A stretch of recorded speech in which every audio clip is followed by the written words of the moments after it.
IISER aptitude test 2026 ഇനി correct 100 ദിവസമാണുള്ളത്. ജെഇക്ക് വേണ്ടിയിട്ടും നീറ്റിന് വേണ്ടിയിട്ടും ഒക്കെ ഒരുപാട് പഠിച്ച് എക്സാം ഒക്കെ എഴുതി എക്സോസ്റ്റഡ് ആയിട്ടിരിക്കുന്ന ആളുകളോടാണ് ഞാൻ സംസാരിക്കുന്നുണ്ടാവുക. ഞാൻ ഐസർ എക്സാമിന് വേണ്ടി എങ്ങനെയാണ് പ്രിപ്പയർ ചെയ്യാൻ വൈകിപ്പോയോ, ഇപ്പൊ ഞാൻ സ്റ്റാർട്ട് ചെയ്യുകയാണെന്നുണ്ടെങ്കിൽ ഈ വർഷം എനിക്ക് ക്രാക്ക് ചെയ്യാൻ പറ്റുമോ, മാത്സ് പഠിച്ചിട്ടില്ലല്ലോ, ബയോളജി പഠിച്ചിട്ട് ഏകദേശം ഒരു വർഷം കഴിഞ്ഞല്ലോ, ഇങ്ങനെ ആലോചിച്ചിട്ട് ആരും ടെൻഷൻ അടിക്കേണ്ട ആവശ്യമില്ല. നമുക്കൊരു പ്രോപ്പർ പ്ലാൻ ഫോളോ ചെയ്യാം. ഇന്ന് ഞാൻ നിങ്ങൾക്ക് തരുന്നത് ഒരു പ്ലാൻ മാത്രമല്ല, ഐസറിലേക്ക് നിങ്ങളെ എത്തിക്കാനുള്ള ഒരു സയന്റിഫിക് ആയിട്ടുള്ള ബ്ലൂ പ്രിന്റ് ആണ്. നമ്മൾ ഇതുവരെ എന്ത് ചെയ്തു എന്നുള്ളത് ഇനി ആലോചിച്ചിട്ട് കാര്യമില്ല. ഇൻഫാക്ട് ഇനി ആലോചിക്കേണ്ട കാര്യമില്ല. ഇന്ന് തൊട്ട് നമുക്ക് പ്രോപ്പർ ആയിട്ട് പഠിക്കാൻ പറ്റുമോ, സ്ട്രക്ചേർഡ് ആയിട്ട് നമുക്കൊരു ഷെഡ്യൂൾ ഉണ്ടാക്കി മുന്നോട്ട് പോകാൻ പറ്റുമോ, നിങ്ങൾക്ക് തീർച്ചയായിട്ടും ഐസറിലേക്ക് എത്താൻ സാധിക്കും. സോ നമുക്ക് വീഡിയോയിലേക്ക് കിടക്കാം. ഇനി മുന്നോട്ടുള്ള 100 ദിവസങ്ങൾ നമുക്ക് 3 ഫേസുകളായിട്ട് തിരിക്കാം.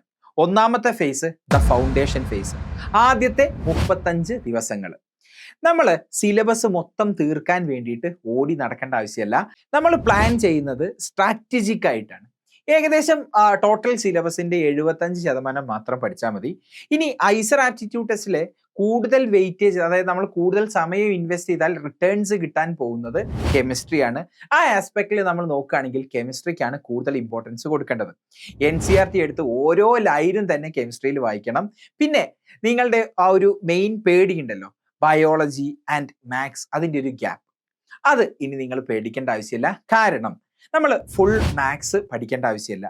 ഫിസിക്സ്, കെമിസ്ട്രി, ബയോളജി മാത്രം പഠിച്ച ആളുകൾ ശ്രദ്ധിക്കുക. Conic section, application of derivatives, complex numbers, ഈ ചാപ്റ്റേഴ്സ് മാത്രം നിങ്ങൾ പഠിക്കുകയാണെങ്കിൽ തന്നെ നിങ്ങൾക്ക് കുറച്ച് ചോദ്യങ്ങൾ ഐസർ ആപ്റ്റിറ്റ്യൂഡ് ടെസ്റ്റിൽ നിന്ന് വരുന്നത് കിട്ടും.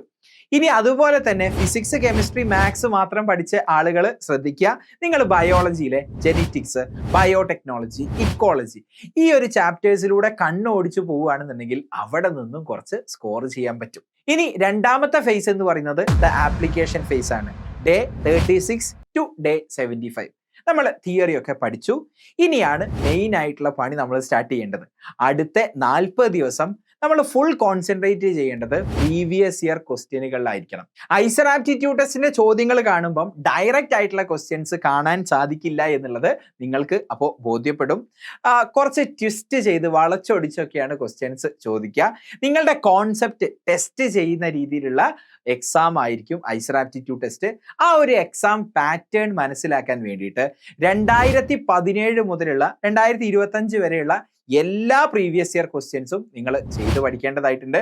ഇനി പ്രീവിയസ് ഇയർ ക്വസ്റ്റ്യൻസ് എല്ലാം മോക്ക് എക്സാം പോലെ, ഒറിജിനൽ എക്സാം പോലെ നിങ്ങൾക്ക് ചെയ്തു നോക്കണമെങ്കിൽ നമ്മളുടെ വെബ്സൈറ്റിൽ CRISPRlearning.com പോയാൽ നിങ്ങൾക്ക് അത് സാധിക്കുന്നതാണ്.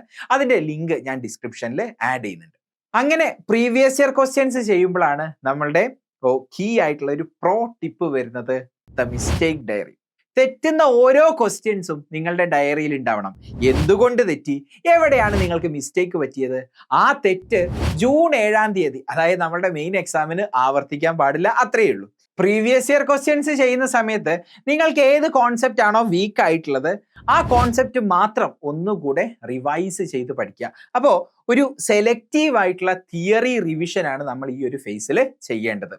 മിസ്റ്റേക്ക് ബുക്കിൽ നിങ്ങൾ എന്തൊക്കെ ലോഗ് ചെയ്യണം എന്നുള്ള കാര്യങ്ങൾ ഞാനൊരു PDF ആക്കിയിട്ടുണ്ട്.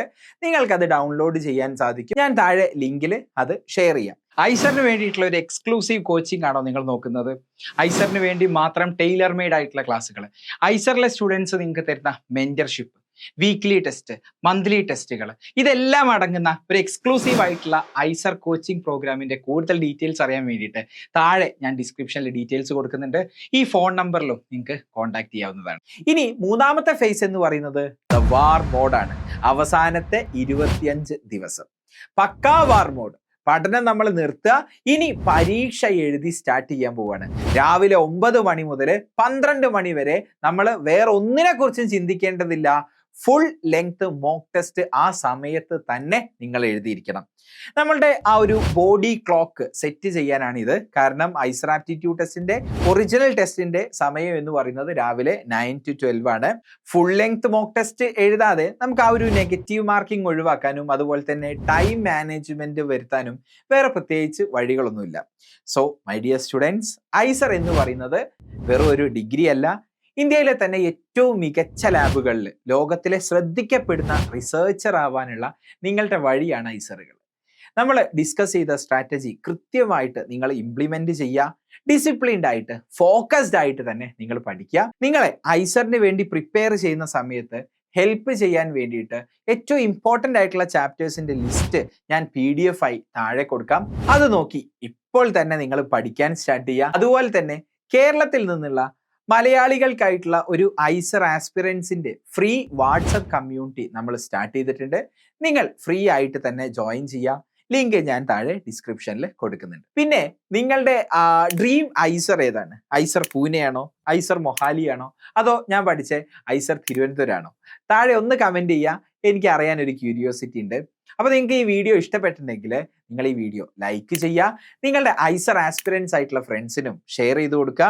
അപ്പോൾ സബ്സ്ക്രൈബ് ചെയ്യാൻ വേണ്ടി മറക്കണ്ട, ബെൽ ഐക്കണും നിങ്ങൾ എനേബിൾ ചെയ്ത് വെക്കുക. അപ്പോൾ അടുത്ത വീഡിയോയിൽ വീണ്ടും കാണാം. ഞാൻ കമന്റ് ബോക്സ് വായിച്ചു നോക്കുന്നതാണ്. So thanks for watching.